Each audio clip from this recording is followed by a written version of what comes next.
একটা বেশি দিল তখন সেই চারটা যুবক পলায়ন কইরা চইলা গেল।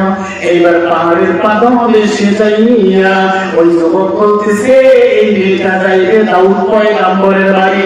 দাউদ পয়গম্বরের বাড়ি যাইয়া যদি বিচার দেয় আমাদেরকে তো দাউদ পয়গম্বর কঠিন বিচার করবে। ও হাকামতুম বাইনান নাস, আল্লাহ তাআলা তো বলেছেন সঠিক বিচার করার জন্য। দাউদ পয়গম্বরের হাত থেকে আমরা রেহাই পাইব না, এই জন্য সেই চারটা যুবক গেল দাউদ পয়গম্বরের বাড়িতে। যাইয়া বলতেছে ও দাউদ, আমরা আপনার দরবারে আছি। ওই মুহূর্তে মেয়েটাও অন্য পথ দিয়া দাউদ পয়গম্বরের বাড়িতে আসলেন। আইসা দেখেন সেই যুবকেরা দাউদ পয়গম্বরের রাজ দরবারে মেয়েটা দাঁড়ায় আছে। করতেছে দাঁড়ায় আছে ওই মেয়েটা। এইবার সেই মেয়েটা দারুণ দেখা চারটা যুবক বুঝা ফেললো যে আমাদের ব্যাপারে বিচার নালিশ করার জন্য এই দাউদ পয়গম্বরের কাছে এসেছে। এইবার ওই চারটা যুবক আগে ভাগে দাউদ পয়গম্বরের কাছে ওই মেয়ের ব্যাপারে মিথ্যা অপবাদ দিল। পয়গম্বর দাউদ এই মেয়েটা একটা প্রাণীর সাথে অপকর্ম করেছে। নাউজুবিল্লাহ, আর নাউজুবিল্লাহ।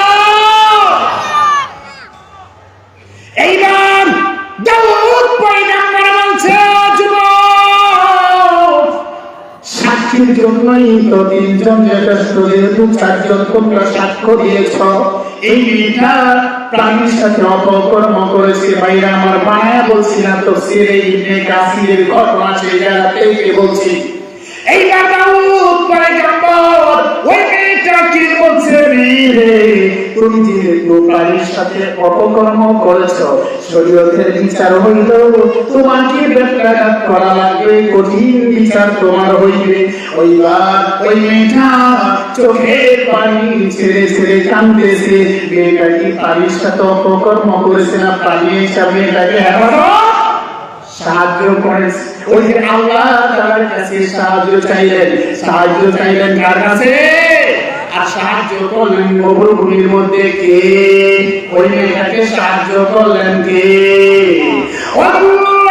আল্লাহু নাসির।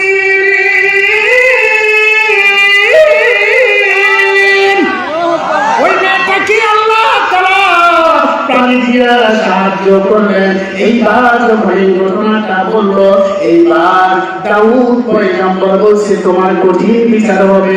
মেয়েটা কাঁদতেছে আর হাত তুইলা আল্লাহ রাব্বুল আলামিনের কাছে বলে, আল্লাহ ওই মরুভূমির মধ্যে আপনি প্রাণী দিয়ে আমাকে সাহায্য করেছেন, আপনি যদি এই অপবাদ থেকে হেফাজত না করে কে আমাকে এখানে হেফাজত করবে? আল্লাহু হাফিজুন, আল্লাহ হইলেন হেফাজত করেওয়ালা। এইবার মেয়েটা যখন কান্নাকাটি করতেছে, সুলাইমান আলাইহিস সালাম পাশে বসা। সুলাইমান আলাইহিস সালাম বাবার সাথে বিচার কার্যের মধ্যে সহযোগিতা করতেন। পয়গম্বর সুলাইমান আলাইহিস সালাম বললেন, বাবা অবজেকশন ইউরোনাগার, বাবা গো এটার ব্যাপারে তদন্তের প্রয়োজন আছে। কিসের প্রয়োজন? চারটা যুবক সাক্ষী দিল এই মেয়েটা অপকর্ম করেছে।